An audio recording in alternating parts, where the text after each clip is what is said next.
It's the Locked On Flyers podcast for Tuesday, January 28th, your daily dose of Flyers news, analysis, and high quality content. It's got to feel good about Philadelphia teams beating Josh Harris teams 2 days in a row, Russ. Sure, but Jeffrey Lurie is going to buy the Celtics. So let's see what happens with that. No.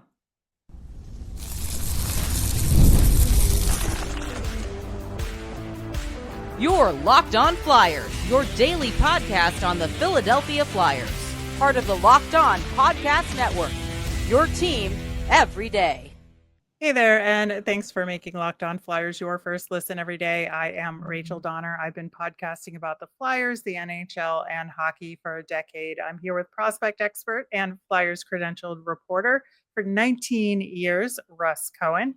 Super Bowl 59 is here, Eagles fans, and there's no better way to make every play more exciting than with FanDuel Sportsbook. New customers can bet just $5, and if you win, you'll score $200 in bonus bets. Download the app or head to FanDuel.com to get started. To keep up with our latest episode and Flyers news, you can find us at Locked On Flyers on all your favorite socials, and of course, here on the Locked On Podcast Network, your team every day.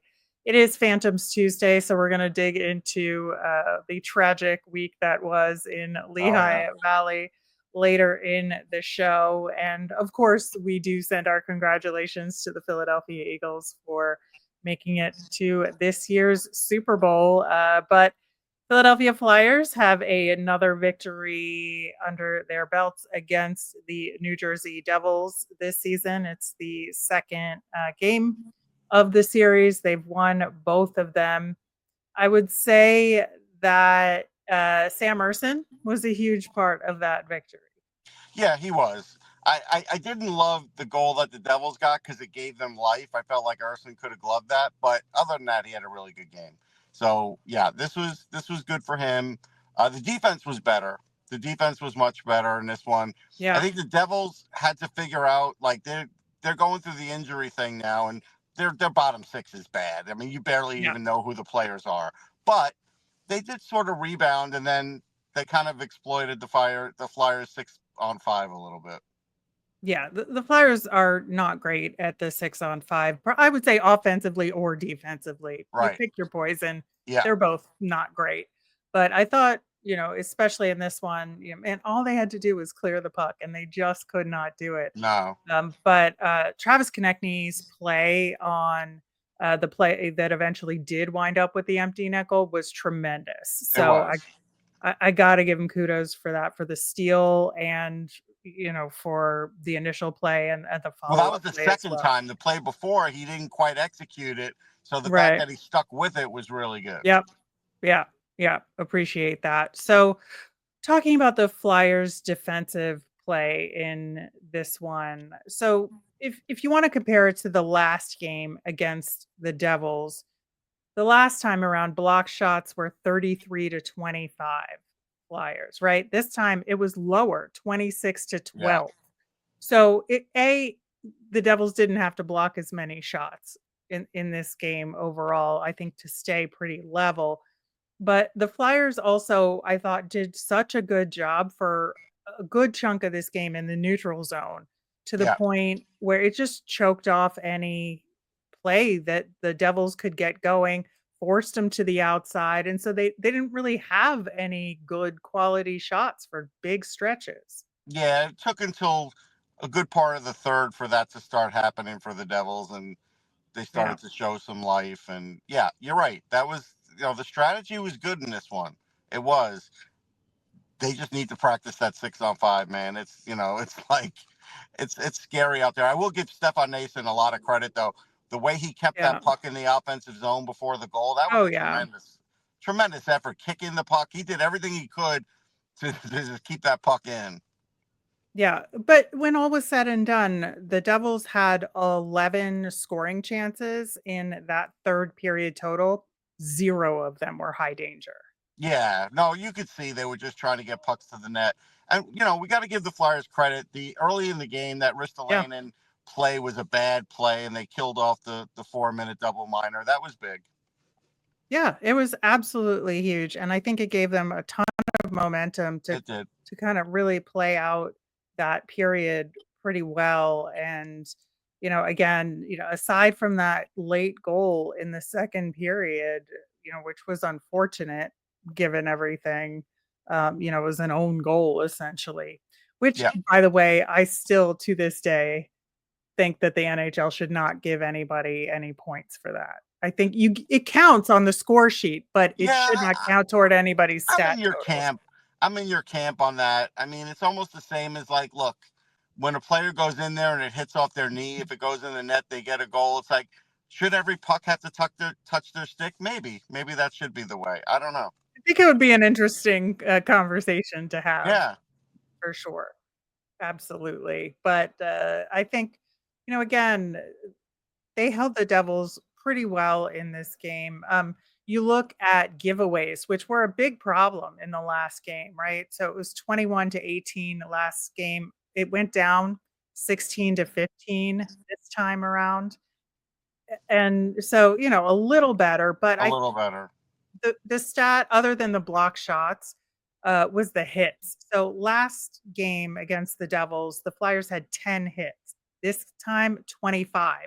And that was like very noticeably different in this game. And the physicality of the Flyers matched with the Devils a little bit better this time around. And that's part of what was made the Flyers able to keep the Devils from getting set up and getting quality plays because the hits were there. Yeah, I think that did hold true for the first two periods. I didn't see as much physicality in the third.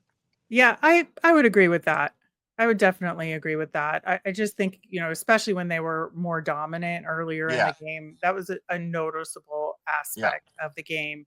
Speaking of which, we do have to talk about that Nick Seeler hit on Yes. Nate Bastian because there's definitely some similarities to what happened to Ryan Poehling, right? Oh yeah. There's no question. There wasn't a person next to me that didn't think the elbow got up a little bit and the follow through hit his head. So it wouldn't shock me if the league does give him a call. I don't know if he'll get suspended. He might just get fined, but I would expect something to happen. Yeah, I would think so too. So stay tuned for that. As far as other guys in this game, because again, if Nick Seeler is out and suspended, that's not great for the Flyers blue No. line.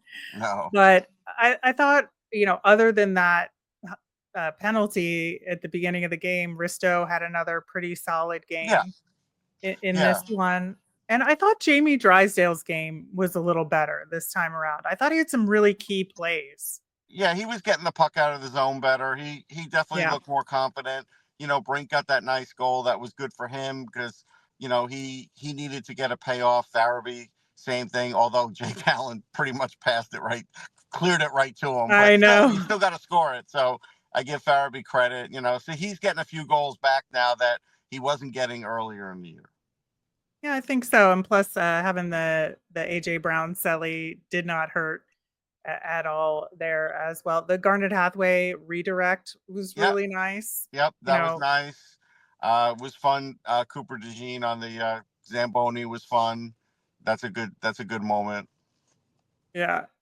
And then I also really liked when they were mixing up the lines a little bit. I thought it was just interesting and to show the Devils a different look a little bit because there was at one point Travis Konechny was on the line with Forster and Cates. Yeah. That I noticed, and I thought that was a really interesting combination. Obviously Brink is still playing very well, and he did get the goal, but Konechny gives that line a different look, and especially with Sean Couturier out, with an illness. Yeah, you don't know if he'll play on Wednesday. Like, who knows?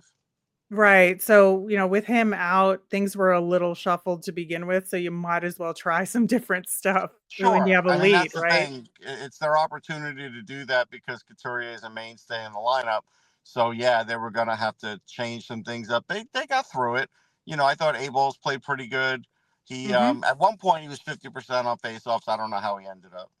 Yeah, I could look that up real quick, but I think you look at Scott Lawton coming back. I thought he made a couple mistakes here and there. I mean, I got some texts on the mistakes. It was nice that he got the goal at the end. Maybe that'll fire him up, but he certainly was a little rusty. Abel's only had 3 face-offs Okay. in the game, but he was 2 for 3. That's pretty good. You got to like Yep. that. But Lawton was 7 for 9, so I think that is pretty solid. And That's even solid. Noah Cates was 12 for 17. Okay. So that's really good. I think the Flyers overall did a pretty good job at the dot Yep. without Sean Couturier there. So that was very good to see as well. But unfortunately, we do have to see these Devils again on Wednesday. Oh, yeah. And we'll see if the Devils can respond or not. But in the meantime, we got to talk about the Lehigh Valley Phantoms. We're going to do that coming up next. Super Bowl 59 is here. One game, two teams, endless possibilities. There's no better way to make every play more exciting than with FanDuel Sportsbook, whether it's predicting the first touchdown, calling the MVP, or even betting on the coin toss. FanDuel makes it easy to get in on the action with live betting all game long. You can adjust your bets as the game unfolds and feel the thrill from the kickoff to the final whistle. The live betting feature lets you stay involved no matter what happens on the field, and on the app, it's super easy to navigate. Plus, knowing that you could place a $5 bet and potentially win $200 in bonus bets for the Super Bowl, that's icing on the cake. I'm going to say take the under. 49.5 is a lot of points. Download the app or head to FanDuel.com to get started. Bet just $5, and if you win, you'll score $200 in bonus bets. That's FanDuel.com. Bet with FanDuel, official partner of the Super Bowl 59. All right. On tomorrow's show, we will have to talk about the New Jersey Devils again a little Do we have bit. to? I know. This is brutal. I hate you, NHL scheduler. The Four Nations is rapidly approaching. We're going to do a check-in on the roster changes because of injuries and see if any other Flyers have a chance to squeak in. Plus, we'll be answering your mailbag questions, so get those in. You can email us at lockedonflyers@gmail.com. Send us a message on any of our socials or comment on our YouTube channel. Russ, the Lehigh Valley Phantoms had another tough week this past week for It was them. brutal. Brutal. 2 losses of the 5-1 variety to teams that are near or above them in the standings. Their single win of the week was against Bridgeport, who is notoriously the worst team in the league, and they only managed to win that one 2-1. It should have been a lot more based on the shots they got and the chances they had, but they only managed to get 2. And sneak preview, but those 2 goals were both Olle Lycksell. So at any rate, that puts the Phantoms still in 5th in the Atlantic with 1 loss as their streak, so to speak. But continuing the conversation from last week, it's not even just the teams above them. It's literally every team in their division have games in hand on the Phantoms, including, again, Wilkes-Barre Scranton. Even though we played Wilkes-Barre Scranton on Sunday, they still have 7 games in hand on the Phantoms 7 right now. And they're so well above the Phantoms already Right. in the standings. It's like insane. So this is going to be tough. Like, I don't think it's a guarantee that the Phantoms are going to make the playoffs. No, it's we've been talking about it, and it's been going up and down for the last couple of months, and now it becomes Yeah. more of an uphill battle as it gets later in the season. And I still see this as just a bad goaltending issue again. Like, that's the worst thing. There's other things with the team, but that's the worst thing. And it's hard to fully blame Aleksei Kolosov because he spent so much time not playing. And then you're Correct. expecting him to just play with a different team, which again, the Phantoms defense is nowhere near the Flyers defense. And so, like, for him, it's like, how do I evaluate him? It's really hard, and we're gonna dig into that a little bit more because it wasn't just Aleksei Kolosov that went down to the Phantoms. There were a lot of changes to the team this week overall due to, recalls and demotions and Right. injuries and all of that. So, as we know, Rodrigo Abels is up with the Flyers at least, for the immediate time being. They sent Olle Lycksell down. Because Kolosov is there, they sent Keith Petruzzelli down to Reading. So we kind of know about that. But then with the injuries in Lehigh Valley, Emil Andre is back in the lineup. He had been hurt, but then he was sick and whatnot. So his play availability has been inconsistent. So Right. that's affecting his play. But on the upside, Cooper Marody is back playing his first games of the season because he was injured in September That's and a big hadn't been boost for able. them. He's always good for them. Yeah, he is. He is. It'll take him some time to get back They to will get his 100%, timing back and all. but it was good to see him back. Massimo Rizzo out Friday, but he was back Saturday and Okay. Sunday, so that was good. Cal Peterson, we now know, is a 4 to 6 week injury, so Kolosov will have plenty of opportunities to play. But Captain Garrett Wilson out Sunday due to injury, TBD on how long that will be. Ben Gleason, the newly acquired defenseman, out 4 to 6 weeks from his injury Ouch. from last week. Yeah. So, and then there's this, constant illness that's going around with everybody, not just hockey players, but You it's mean affecting illness them too. besides the black cloud? Well, yes, but I mean, there's lots of flu, Yeah. virusy stuff going around with everybody, and hockey players are getting hit by it too. So Sam Tuamala was out Sunday as well. So lots of like moving pieces and parts here. They Yeah. had to call up an additional defenseman from Reading, who sat, but still, because literally there's nobody there. All those players gone because of all these injuries Yeah. and illnesses and whatnot. Now, one of the things that we talked about last week was the too many men penalties that they Yeah. had 3 games in a row with a too many men.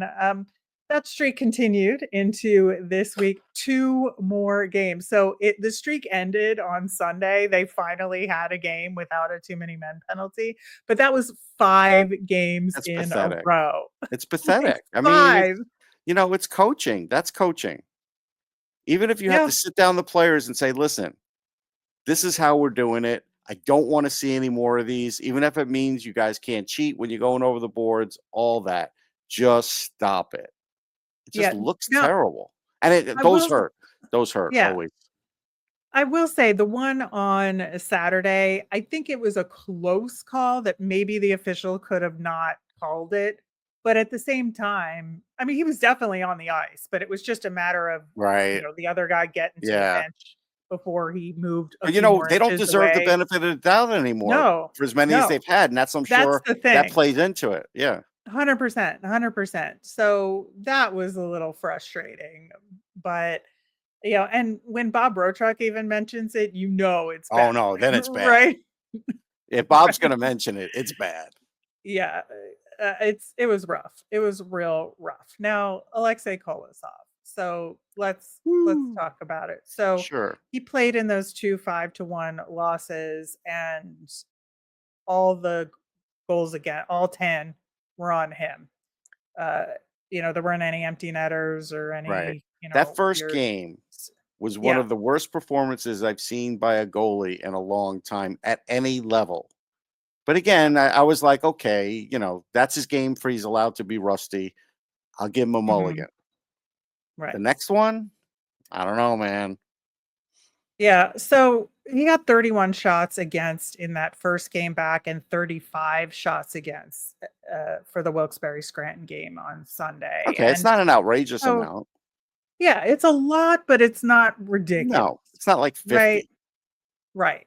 So, again, with the rustiness, sure, give him a little bit of a pass for that first game. He definitely looked real tight. Yeah. Like he, a little deer in headlights ish, I would Yes. say, and just unsure of his movements at the very least. In the second game he played on Sunday, I would say he was the exact opposite. He was too loose and he was very So you went skittish. from that way to the other Yeah. way. Yeah, 100%. And I thought in the game against Wilkes-Barre Scranton, his reaction time was very delayed, especially side to side, which But we why does know his is an glove issue seem for him. slow too? Yeah. Yeah, I But would agree with why? that. I don't understand. Yeah, it was really interesting. Now, that being said, also in the Wilkes-Barre Scranton game. He made a very great save on a breakaway that led to the Cooper Marody's first goal of the season go directly in the other direction Right. That's because cool. he put the rebound in a Right. good spot Yep. for Marody to pick it up on his own. He took it all the way down and That's scored. great. So yeah, really great save on that. He did also stop a penalty shot in that game.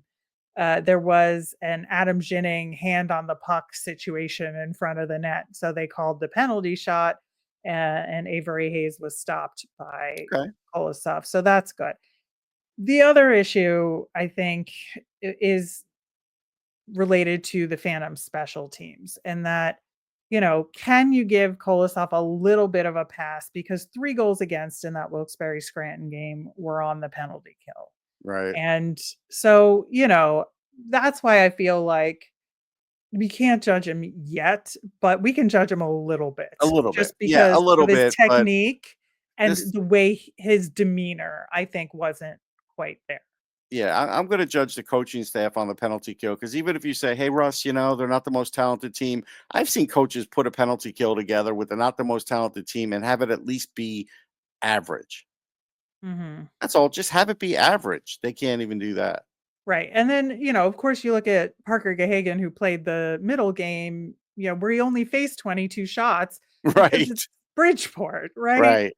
So, Gahagan, God bless him, he played a great game, Yeah. but, he comes out looking like sunshine and roses compared to Kolosov, and Right. Kolosov played the tougher games, and, But then the Springfield is offense not a doesn't come out because that's a Yeah, game where the offense should have woken up and they didn't. exactly.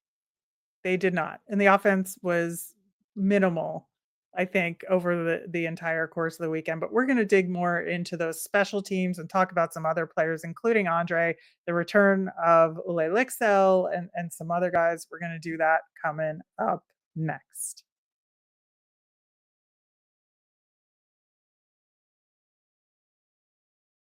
So the Lehigh Valley Phantoms special teams, we started talking about the penalty kill before the break. So last week, the penalty kill was 15 of 19 with 3 power play goals against in the last game.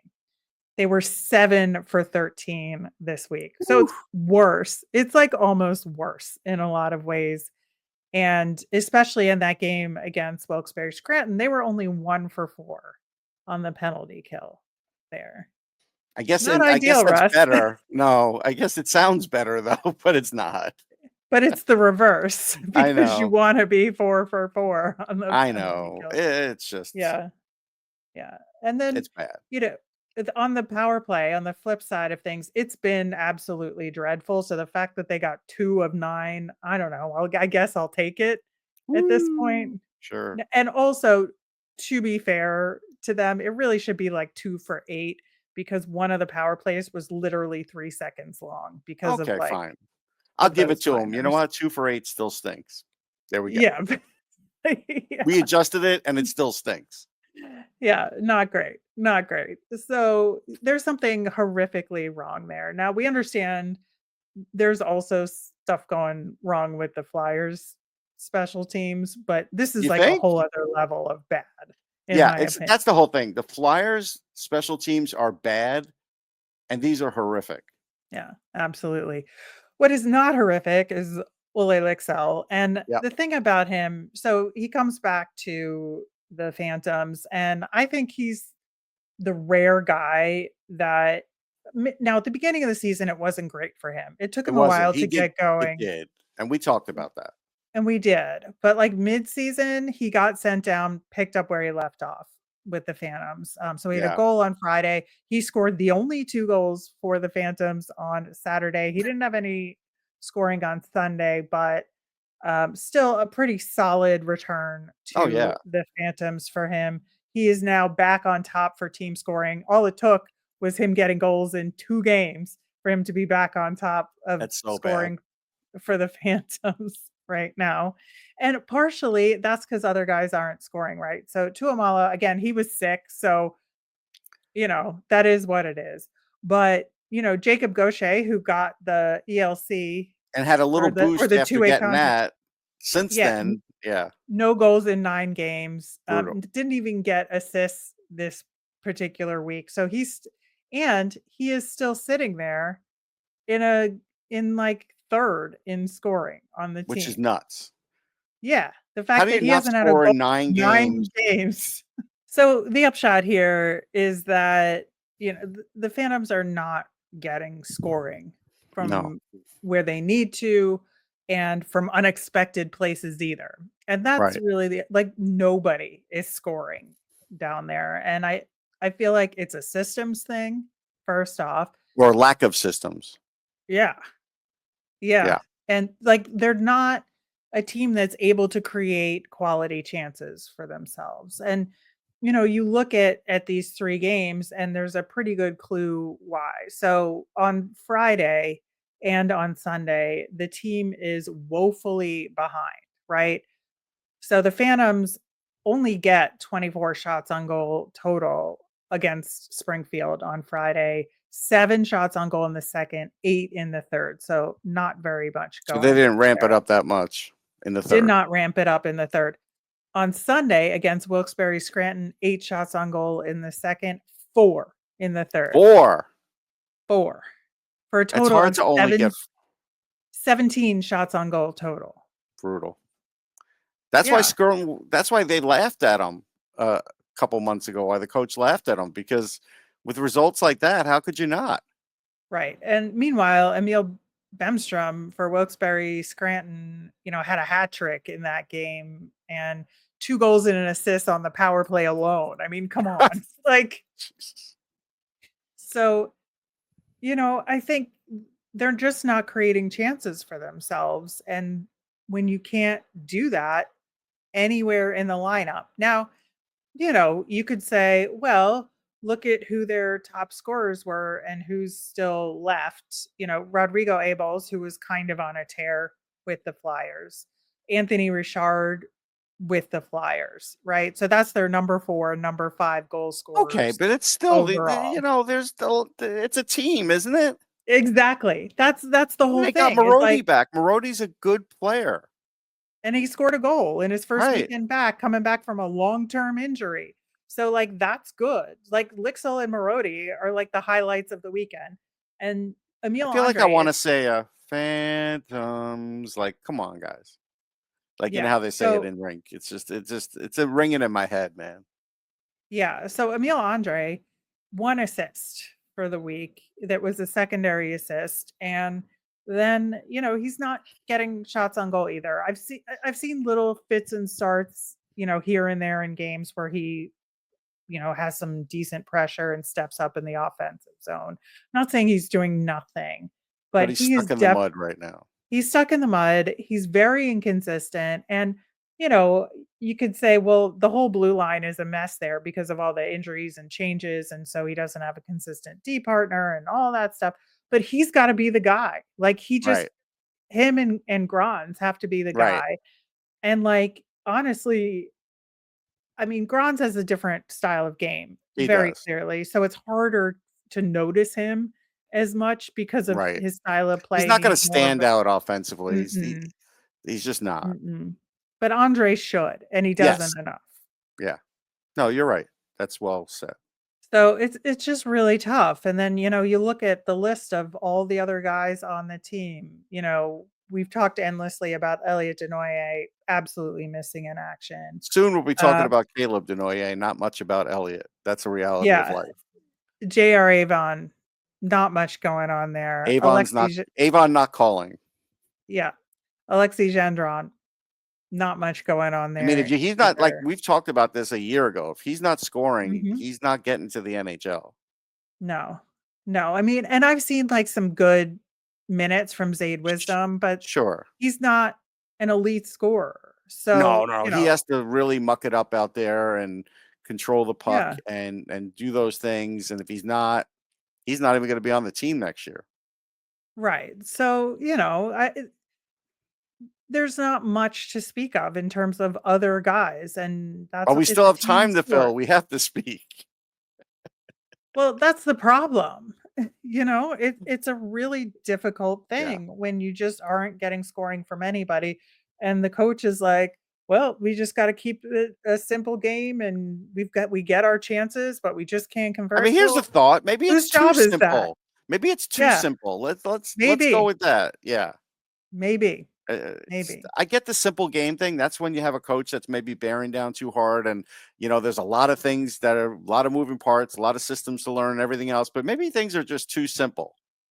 Yeah. Yeah, absolutely. Well, the good news is that they'll have some time to think about it because there's only one game this week against Bridgeport again on Wednesday. It's the last game before the AHL All-Star Right, break and they with have to Olle win Licks. that one, right, Rachel? They have to win They that do. game. They Yeah. 100% do. Olle Lycksell is going to have some time at the All-Star break. I think it's in Palm The Springs or well-traveled something. Olle Lycksell, man, he's everywhere. Yeah. Yeah, so Because I he's hope got to he go to has a good time. California. I mean, it's not like it's Yep. around the corner. Yep.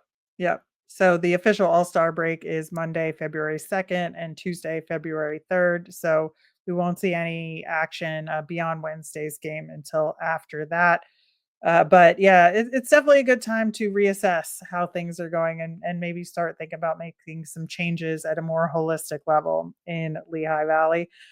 We'll see if they do that. In the meantime, that will do it for today's show. We'll be back tomorrow with another round of Flyers Devils to talk about Four Nations as well as the mailbag. So get your Flyers and Phantoms thoughts in. You can send us questions on any of our socials at Locked On Flyers.